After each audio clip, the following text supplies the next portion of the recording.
oo Abiy iyo Farmaajo ay wadayaan maxaad ka fahamtay? see u aragta waa ku fahmay walaalle waa arrin wanaagsan horta waa soo dhaweynaynaa imaatinkii uu ku yimid ra-iisul wasaaraha dalka Ethiopia Abiy Ahmed magaala madaxda Soomaaliya Muqdisho waxaa jiray warbixin ay labadoodu ama communique ay soo saareen oo heshiis hordhac oo kala ah heshiiska ugu dambeeya laakiin ay ummadda u qeexayeen wadada ay rabaan inay maraan wuxuu ahaa 16 qodob 13 qodob oo ka mid ah intaba Soomaaliya waxay ku qeexday ama dawladda Soomaaliya waxay ku qeexday inay laba hogaamiye yihiin inay laba wadan yihiin in neighborly ay dad neighbor yihiin in oo istixgelinaya international law marka loo fiiriyo kelmadaha ay isticmaaleen saddexda kelmadood oo u dambaysa ama saddexda qodob oo ugu dambaysa sida 14 15 iyo 16 wuxuu midka kale soo dhaweeyay madaxweyne Farmaajo kale wuxuu soo dhaweeyay doorashadii la doortay Abiy meesha ra-iisul wasaare Abiy oo asna soo dhaweeyay horumarka dawladda Soomaaliya ay gaadhay oo ay ka gaadhay ay hadda samaysay midna waxay ku sameeyeen horumarka ay ciidamada AMISOM gaareen iyo sida dawladda Soomaaliya ay doonayso inay ku hanato amnigeeda inta haddaan uga baxo waxay isku soo qaadeen 4 dekedood oo ay dawladda Ethiopia xiisaynayso inay Soomaaliya ka maalgashato runtii dad badan baa waxay u fasireen si khariban qaarkood waa soo dhaweeyeen qaarna fikirkoodu meeshuu la ahaa ayay la aadeen haddaba waxaan jeclahay ummadda Soomaaliyeed inaan xoogaa bal wax yar aan fikirkeyga iyo wixii laga yiriba aan wax ka tusaaleeyo dawladda Ethiopia iyo Soomaaliya waxaa dhex maray xilli hore khilaafaad soo jireen oo nagu beermay labadeena shacab oo midba midka kale nageliyay waxa loo yaqaano fearmongering marka question-ka meesha taagan waxaan ku noolaanaa cabsidii soo jireenka ahayd oo aynu kala qabnay Ethiopia saan ku yeelaysa iyo Soomaaliya saan ku yeelaysa mise isbedelka cusub oo yimid Ethiopia oo ah Abiy Ahmed oo ka soo jeedo run ahaantii 100 sano dadaan loo ogolayn inay hantaan xukunka Ethiopia oo maanta hantay doonayana inay horumariyaan isbedelna sameeyaan ma la saanqaadnaa isbedelkaas oo ma ku raacnaa tallaabado ma ku taageernaa mise waxaan isku daynaa inaynu taageerno wixii soo jireenka ahaa wixii ay samayn jireen labadaas option waxay u yeelaan dadka Soomaaliyeed inay ka fikiraan ayagoo fiirinaya in Abiy laftigiisu uu la mid yahay ummadda Soomaalida gaar ahaan kuwada dulman waayo wuxuu ka yimid qoom inta la dulminayay wuxuu ka yimid muxuu ahaa dadaan inta xukunka loo ogolayn oo haddana ah dadka ugu fara badan ee dalka Ethiopia ku nool marka waa wax diidiile leh inaan la saanqaadno waana ku mahadinayaa ra-iisul wasaaraha Soomaaliya iyo madaxweynaha Soomaaliya tallaabada ay qaadeen haddaba waxaa jira maaha inaynu ku dhaganaano haddaad fiirisid Jarmalka iyo Faransiiska ama aad dhinac walba ka fiirisid Ingiriiska iyo Jarmalka ama aad fiirisid Ruushka iyo Jarmalka dhibaatooyinkii kala gaareen ama kala gaareen annaga iyo Ethiopia qurbaha markaan tagno saaxiib baan nalnahay way nala sheekaystaan wayna raacaan waxbay nagu darsadaan su'aasha marka meesha taagan waxay tahay dawladda Soomaaliya sida ay u dhigtay hadda heshiiskan oo ah in la isxushmeeyo ayadoo gaar ahaan lagu soo qaatay qodob walba in dalalka kale uu xushmeeyo sida hadday noqon lahayd sovereignty-ga territorial integrity-ga political independence-ga unity-ga oo labada wadanba both nations-ka in dawladnimada ama hoggaanka midka kala taageero in xuduudaha muxuu ahaa wadanka kala tixgeliyo in siyaasadiisa xorta dal walba u madax bannaan yahay in wada jirka dal walba dalka kale uu qiimeeyo waxaan aaminsanahay inay tahay horumar ama tallaabo fiican oo dawladda Soomaaliya qaaday iyo tallaabo fiican oo dawladda Ethiopia qaaday waxaan kaloo leeyahay ummadda Soomaaliyeed warwana laga faa'iideystaa annaga iyo Ethiopia oo waxaad ogtihiin in hadda dekedaheennii inta la qaatay ayagiina xoogaa yar oo aan faa'iido u lahayn la siiyey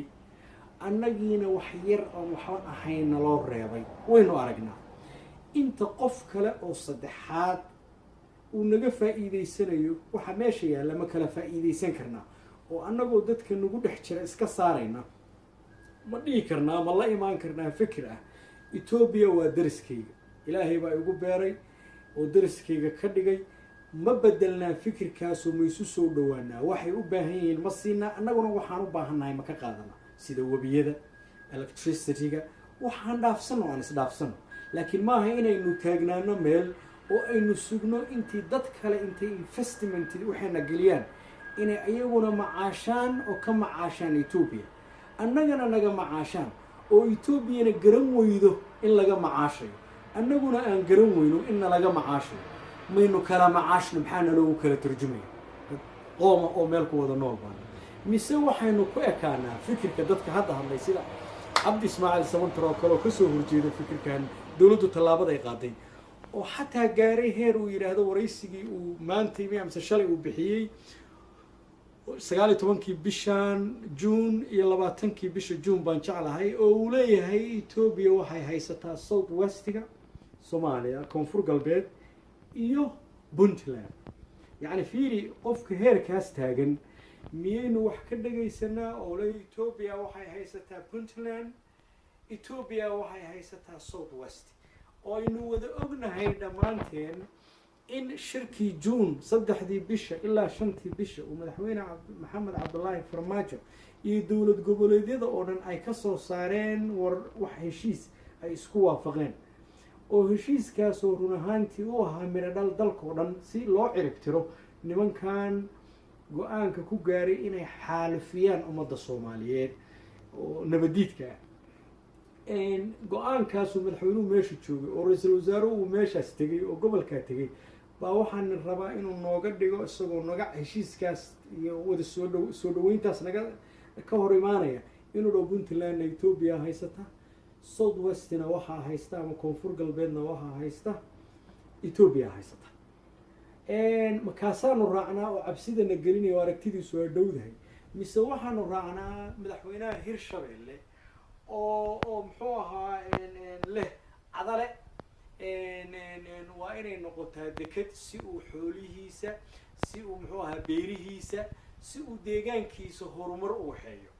oo u arka tallaabo fiican oo ay Ethiopia qaaday Soomaaliyana qaaday. labada fikir baynu kala haysanaa. ma waxaanu raacnaa madaxweyne Awaare mise waxaanu raacnaa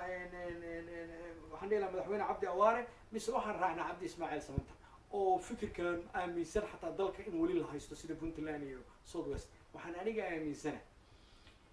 inaynu u faa'iideyno jiilkeena soo koraya. waxaan anigu aaminsana dadka ugu fara badan oo Oromada ah oo ku nool dalka Ethiopia boqolkiiba I would say 60 or maybe 80, 60 to 70% haddaan yareeyo ilaa 60 ilaa 70% inay yihiin dad islaam, inay xataa yihiin Soomaalida iyo Oromada ku qurbaha soo guursan haddiinan ogeyn, anagu waan ognahay. marka walaalayaal cabsida halla waxay cabsida dad minority ah oo Tigreeg ah iyo Amxaarada ayaa waday, annaga keliyana cabsida kumaysan ahayn iyagu Oromada ay ka cabsanayeen, annagay naga cabsanayeen. cabsidaas keentay maadaama aysan ay minority ahaayeen dadka gudaha ku jira, maadaama ay dad yar ahaayeen oo kuwa gudaha ku jirana ay cadaadis ku hayeen, kuwa banaanka Soomaaliyana gacan isaga qabta ay lahaayeen ayaana gaarsiiyey heerkan. waxaan aaminsanahay abiye inaan la tallaabo qaadno, waxaan aaminsanahay isbedelka uu wado inaynu ku dhiiragelino si isaga laftigiisu waa very lucky hadduu ka survive garoobo dhibaatada iyo caqabooyinka ay ku wadaan. he will be very lucky. marka aynu taageerno wixii aynu tabanaynana aynu si toos ugu sheegno. waa nin fahmi kara dhibaatada laftigeeda ka soo qayb qaatay dadka Soomaalida oo doonaya inay sarrifaan oo si khariban u fasiraana. waxaan dhihi lahaa dekadihii waa naga bateen, wax ilaa hadda ku shaqaysta ma jiraan, wax ka soo saarta ma jiraan. aynu wax kala bedelano. Ethiopia webiyay leedahay, webiyadoodii hanoo waxeeyaan ay xirahayeen, electricity-ga aan ka qaadano, shirkadahoodii diyaaradaha aan wax la wadaagno.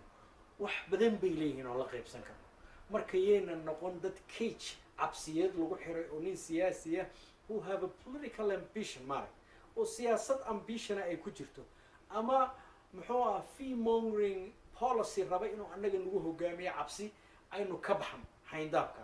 aynu u gudubno meesha aynu doonayno si dhasheenu u noqdaan kuwo hore u socda dhaqaalo sameeya la saanqaada adduunka kale anigu waxaan qabaa fikirkaas waxaanan aada ugu mahadinayaa tallaabada dowladda federaalka soomaaliya ay qaaday waxaan aada u taageerayaa madaxweyne farmaajo iyo ra-iisul wasaare khayre waxaan aada u taageerayaa abiy axmed waxaana rajaynayaa xornimadii iyo unitigii iyo integritygii soomaaliya etoobiyana inay faraha kala baxdo oo ay carqaladayntii soo jireenka ahayd oo keentay cuqdadahan hadda jira in madaxweyne abiy uu ka fogaado waxyaabaha very sensitive-ka soomaalida u ah oo midba midka kale uu dhowro si xurmad iyo xaq dhowr ay ku dheehan tahayna halkaa looga tallaabo qaado waxaan leeyahay ummadda soomaaliyeed waa weji cusub oo bilowday aynu ka qayb qaadano aynu hore u soconno fikradaha kaloon hore usoo sheego cabdi ismaaciil iyo sidiisana aynu ka fogaano